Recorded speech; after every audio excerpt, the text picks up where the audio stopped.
Olá, aterrorizados! Aqui é Angel Black trazendo mais histórias de terror para vocês. Antes de prosseguirmos, quero pedir para você que ainda não é inscrito no canal e não conhece o meu trabalho, assista ao vídeo. E se gostar, se inscreva no canal, deixe o like, compartilhe o vídeo com mais pessoas e ative as notificações do canal para não ficar de fora. Aí, sempre que eu postar algo novo aqui na plataforma, de pronto você vai ser notificado. Se não gostar, compartilhe com os seus inimigos e se vingue deles.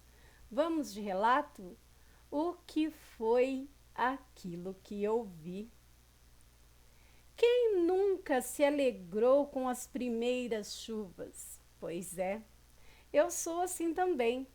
Começou a chover e a minha mãe falou para mim que eu precisava ir lá no José Arteiro comprar gás, querosene para as lâmpadas, lamparina para ser mais exato. Sim, mãe, eu vou. Saí para fora, olhei aquela paisagem e o cheiro maravilhoso de terra seca sendo molhada. Montei no Príncipe e saí. Príncipe era um cavalo manco de tanto trabalhar. Lá mais para adiante ele começou a querer cair. Fiquei com pena, desci dele e botei ele para voltar para casa e segui a viagem a pé. Já estava anoitecendo quando cheguei na bodega e lá vi a menina que eu gostava, mas ela não sabia. Fiquei procurando ser notado, falando bobagem, sabe? Só para ela me notar. Mas nada deu certo. Resolvi ir embora e de longe vi ela se beijando com o Manuel.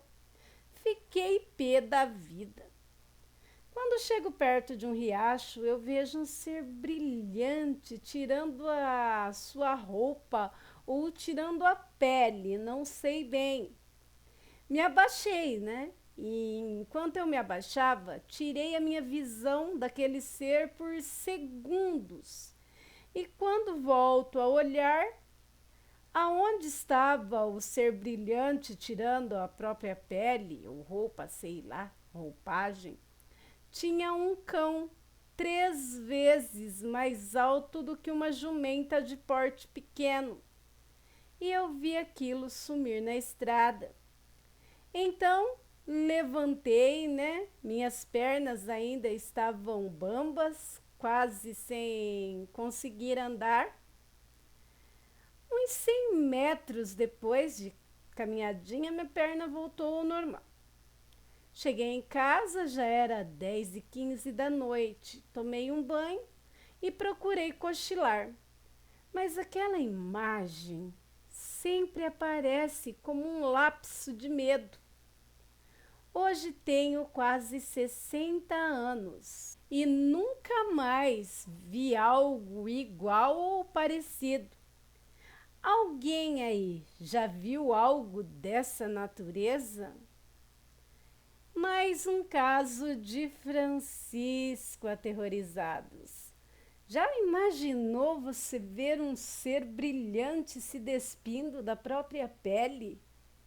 E era um ser iluminado, e quando ele tirou a visão por um segundo, no lugar tinha um cachorro grande, enorme no lugar, e também, do mesmo jeito que apareceu, sumiu. Sei que foi aterrorizante para o nosso amigo Francisco, mas uma visão linda, né? Gente do céu, que privilégio! E um medão que ele passou também, né?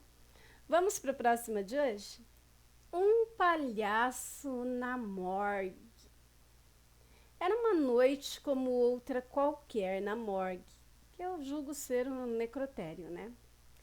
Embora a atmosfera sempre tivesse algo peculiar, sentia uma sensação perturbadora que me seguia desde que comecei a trabalhar lá. As luzes fluorescentes cintilaram e o silêncio era tão pesado que eu conseguia ouvir o eco dos meus próprios passos. Estava revisando alguns relatórios quando a porta de metal da morgue se abriu de repente, anunciando a chegada de um novo corpo. Um dos assistentes empurrou a maca para a mesa de autópsias. Quando eu vi o corpo, meu estômago virou. Era um palhaço. A pele do seu rosto estava pálida, com as cores da maquiagem já desbotadas e pinando como se fossem vestígios de tinta derramada. A peruca vermelha e desarrumada caía em madeixas na testa dele. A roupa, uma mistura de cores brilhantes, estava rasgada e manchada do que parecia ser fluidos corporais. Não parecia com qualquer outro cadáver que eu já tratei antes. Este, de alguma forma, me parecia mais estranho, mais perturbador. Suspirei, me preparando para fazer o meu trabalho. Aproximei-me do corpo e comecei a verificar, mas algo não estava bem. No início pensei que era a postura rígida do cadáver, ou o cheiro nauseabundo que emanava, algo diferente da decomposição normal. Mas quando comecei a examiná-lo mais de perto, notei algo estranho. O palhaço tinha manchas escuras na pele, que inicialmente tomei por hematomas ou queimaduras. No entanto, ao fazer uma incisão para examinar os órgãos internos, o horror desencadeou. Ao cortar o abdômen, o que eu encontrei não foram os órgãos típicos de um corpo humano. Em vez disso, haviam fragmentos de carne, ossos e pedaços que pareciam ser de outras pessoas. Minha respiração parou. Entre os intestinos do palhaço, encontrei uma mão arrancada com dedos torcidos e unhas quebradas. À medida que continuava abrindo mais, aparecia um pé, não um, mas dois, completamente ligados ao corpo. Eles estavam costurados de forma grotesca, com suturas grossas que não pertenciam a nenhuma operação médica. A pele estava colada, fundida através dos músculos, como se alguém tivesse feito uma tentativa desesperada de montar pedaços humanos. Eu não podia acreditar naquilo que eu estava vendo. O horror tomou conta de mim quando percebi que não eram só pedaços de carne. Vi fragmentos de rostos desfigurados e olhos ainda abertos, embutidos na carne do palhaço. Alguém ou algo tentou reconstruí-lo, misturar diferentes partes de pessoas vivas e mortas, como se fosse uma obra-prima grotesca de uma loucura macabra. O maxilar do palhaço estava quebrado, como se tivesse sido atingido por um golpe certeiro. Mas o mais assustador eram aqueles olhos sem vida dentro dele, que estavam olhando diretamente para mim. Eita! Meu coração, minha pulsação, melhor dizendo, ficou acelerada. Senti-me preso num pesadelo no qual não conseguia acordar. Pensei em chamar a polícia, alguém, mas a minha mente ficou enevoada e meu corpo tremeu. Eu estava sozinho na morgue e não havia ninguém que pudesse me ajudar. Foi nesse momento em que ouvi um som baixo, apenas um sussurro, mas senti como se viesse de todos os lugares. A coisa estava a mexer-se, algo dentro do palhaço. Meu coração parou por um momento. Minha cabeça virou em direção ao corpo e eu vi. Os seus dedos começaram a mover-se lentamente. Primeiro um, depois o outro.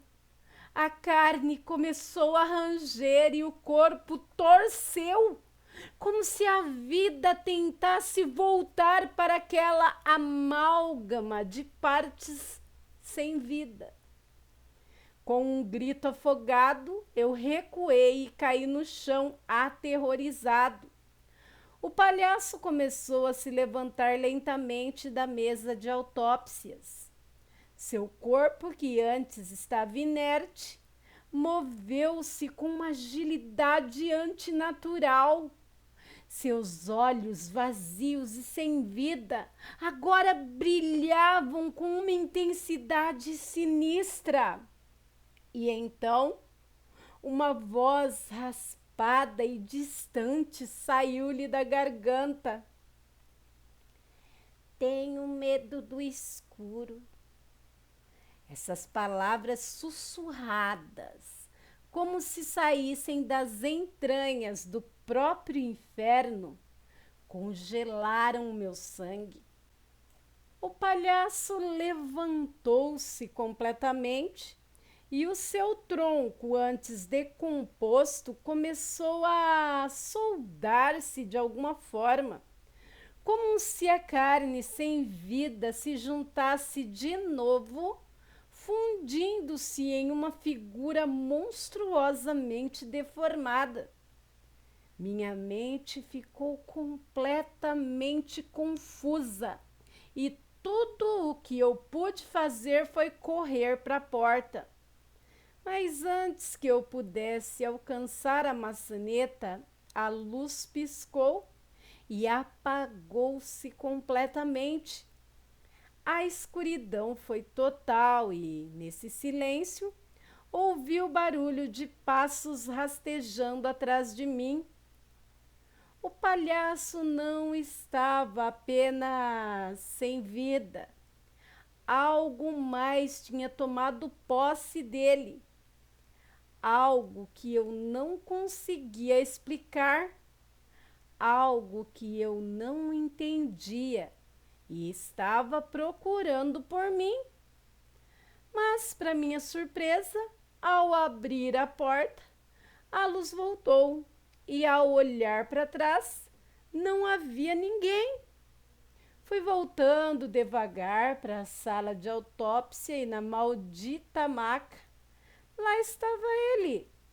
O corpo do palhaço inerte, sem nenhuma alteração do que deveria ser um cadáver normal.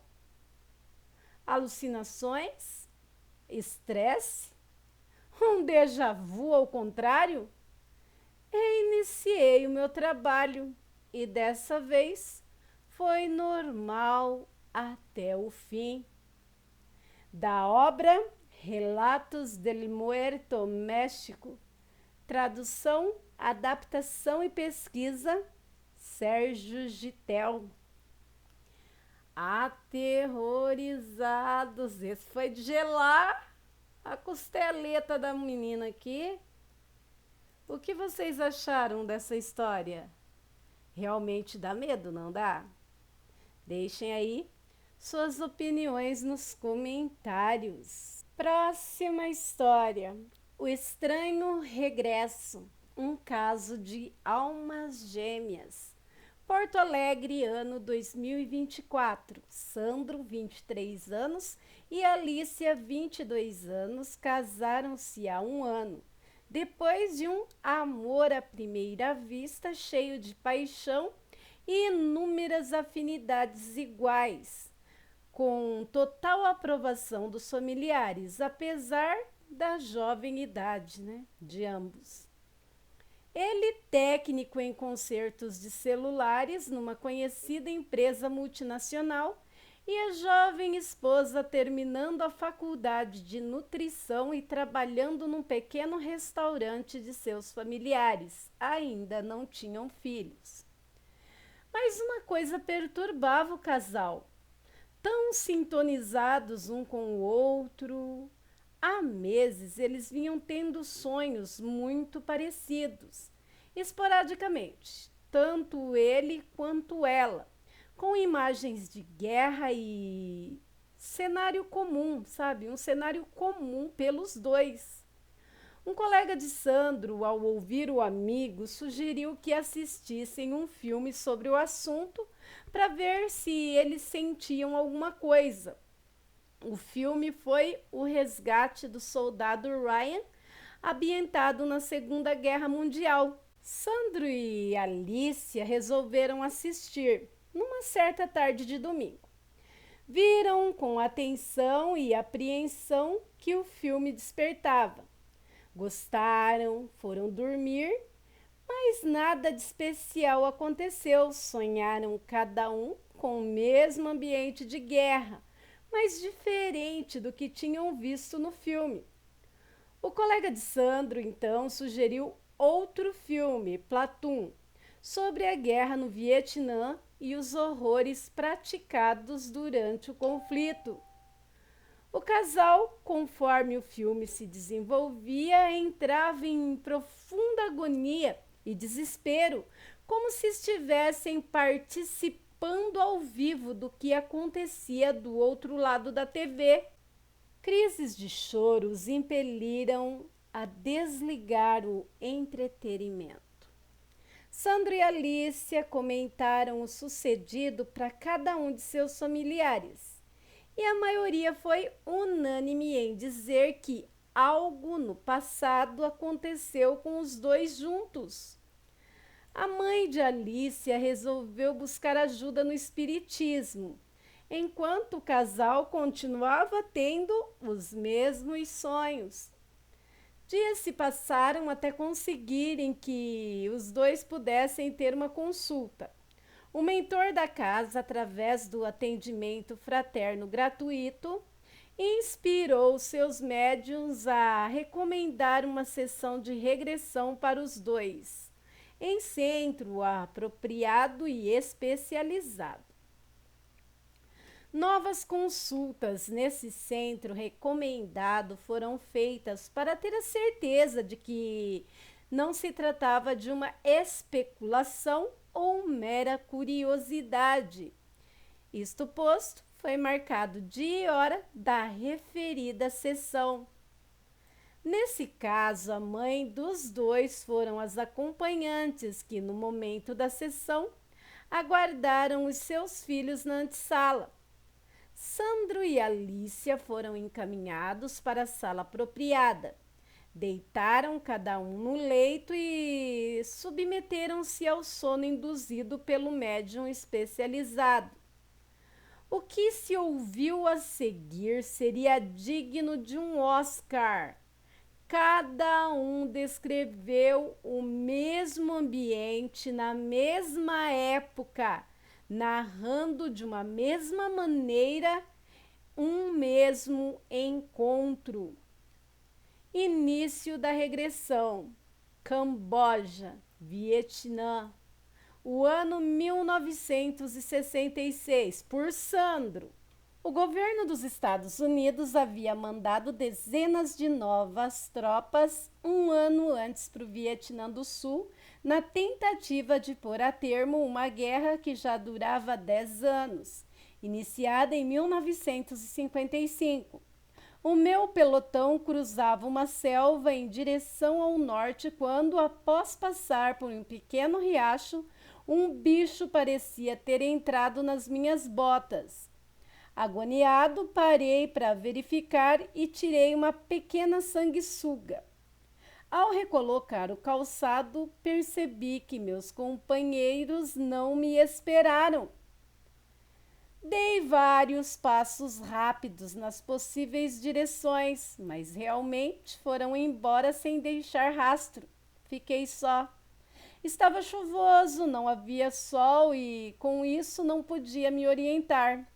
Sabia que tinha que ir para o norte, mas sem bússola e sem sol, não tinha como saber onde era. Esquivei-me então entre as relvas e algumas árvores na esperança da chuva passar e o sol reaparecer, mas escurecia e, apesar da chuva praticamente parar, não seria prudente marchar sozinho no escuro.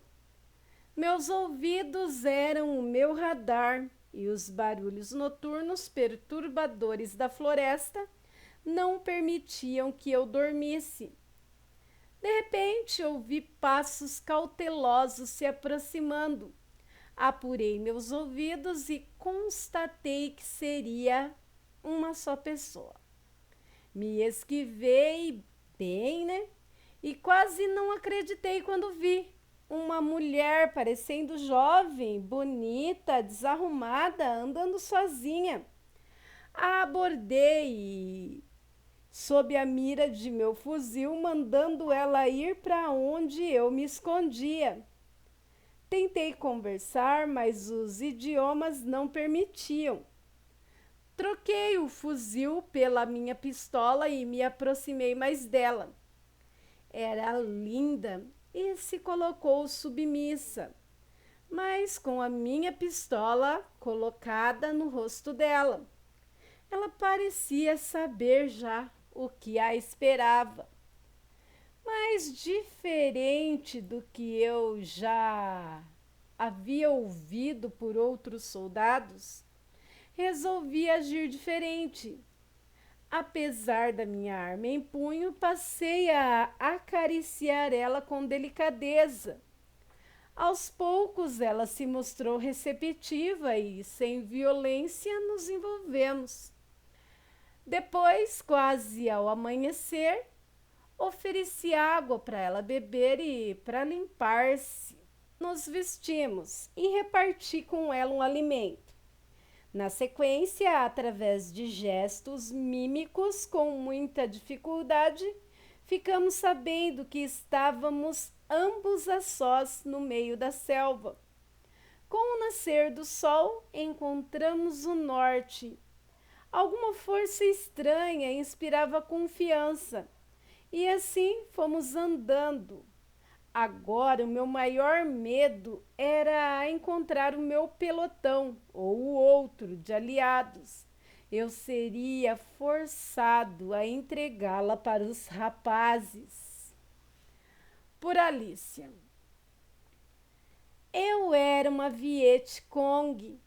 Nem sei como e quando eu resolvi me meter nessa.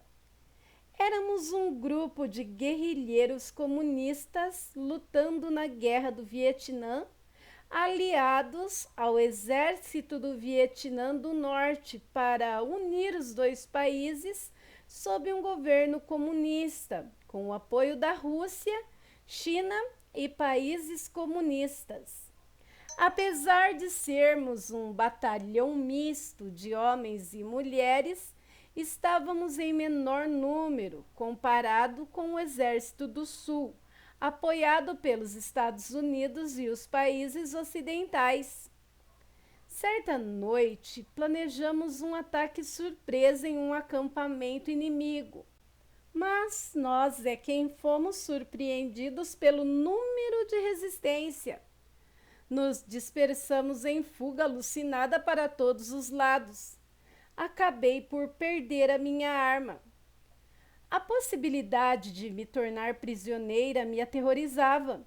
Já havia ouvido histórias de mulheres presas e abusadas coletivamente por homens do batalhão inimigo, sequencialmente e ininterruptamente até que a vida deixasse o seu corpo. Nessa fuga, de repente me vi sozinha e passei a caminhar com cautela. Perto de uns arbustos, fui rendida por um soldado.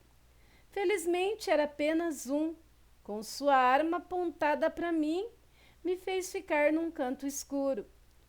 Eu esperava um tiro ou um abuso violento, mas surpreendentemente ele foi carinhoso e amável comigo. E não sei o porquê, me deixei levar e quando vi estava envolvida com ele. Mesmo depois do ato, ele me tratou com doçura. E não sei o porquê ele me inspirava confiança. Eu quis passar isso para ele também, mas infelizmente nossos idiomas não permitiam conversar, a não ser por gestos. Um silêncio e Sandro tomou a palavra prosseguindo. Caminhamos por dias, subindo ou contornando morros cobertos por florestas, riachos e rios. E graças ao treinamento que ela recebeu, nos alimentamos com frutas, cascas, raízes e alguns insetos. E quando escurecia, parávamos para novos momentos de amor. Finalmente, num amanhecer fatídico, chegamos numa planície coberta por relvas. Ouvimos acirradas metralhadoras e algumas explosões. Foi o momento de tomar uma decisão. Eu, como soldado, provavelmente seria enquadrado como desertor e julgado injustamente na corte marcial norte-americana. Ela com certeza seria prisioneira e, por sua beleza, colocada à disposição dos soldados para os seus bel prazeres. E jamais tornaríamos a nos ver. Eu não era bom de mímica, mas tentei comunicar tudo isso para ela. Acabei chorando, a abraçando e a acariciando, porque eu sabia que a melhor decisão seria a mais dolorosa. Peguei sua mão e a puxei correndo para o centro do conflito. Fomos metralhados e tombamos sem vida. Novo silêncio e a Alicia prosseguiu. De repente ele encheu os olhos d'água. Fazia gestos que eu não compreendia, mas de alguma forma eu sabia que eram os nossos últimos momentos juntos. Fim da regressão. O médium não teve dúvidas de que se tratava de recordações pretéritas, mas de uma dupla de espíritos que de fato estiveram juntos na época descrita. Assim como em outras ocasiões, e como se não bastasse, estavam agora juntos outra vez. Algumas uniões são trazidas para a vida terrena e podem atravessar assim por várias existências, principalmente quando são interrompidas por causas alheias. Em nova jornada, retornam para completar o período que faltou. O encontro de Sandra e Alicia na Guerra do Vietnã, nas circunstâncias que foram, foi uma manobra dos bons espíritos para que a lissura dos dois espíritos não fosse tão abalada pelo terrível ambiente em que estavam. Voltaram agora para completar a jornada brutalmente interrompida naquele campo de batalha. Na espiritualidade, Sandro foi absolvido pela sua atitude, suicídio indireto, por duas razões. Por acaso ele não tirou a vida de ninguém enquanto combatente, e naquela existência pouco ou nada foi-lhe esclarecido acerca de tirar a própria vida. e pelas leis divinas ninguém pode ser condenado se não tiver plenamente ciente de seus atos. Além disso, a atitude preservava mais ela do que ele. Sandro e Alicia são espíritos simpatizantes de há muito tempo chamados erradamente de almas gêmeas, que são duplas que reencarnam com uma missão específica, não sendo necessariamente de sexos opostos e que geralmente se destacam na sociedade. Hoje, após conhecerem a razão de suas assombrações noturnas, seguem a vida, mais uma vez juntos. Nomes e locais foram preservados. Fonte: artigo A Mediunidade, dezembro de 2024, Federação Espírita do Rio Grande do Sul, Porto Alegre.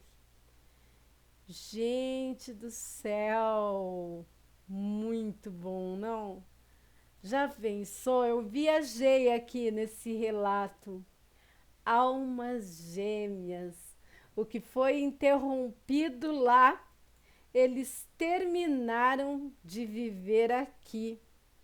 Vocês já ouviram histórias parecidas? Se sim, deixem aí suas opiniões nos comentários. Ou melhor ainda, envie para o e-mail do canal. Será uma honra contar aqui para todos os aterrorizados e também para quem por aqui passar, não é? E você aí, ficou até o final do vídeo? Gostou do meu trabalho? Então se inscreve no canal. Peço a todos que não saiam desse vídeo sem deixar o like, sem compartilhar o vídeo e ativar as notificações do canal, tocando o sininho na opção todas. Aí, sempre que eu postar algo novo aqui na plataforma, de pronto você vai ser notificado. E voltem, né? Voltem sempre, pois eu estarei aqui, esperando por vocês com mais histórias de arrepiar. Agradecimentos totais a todos que me ajudam com o meu trabalho, desde a criação até a divulgação do mesmo. E agradeço a todos vocês aterrorizados por estarem sempre aqui. Um forte abraço, fiquem com Deus e até um próximo vídeo.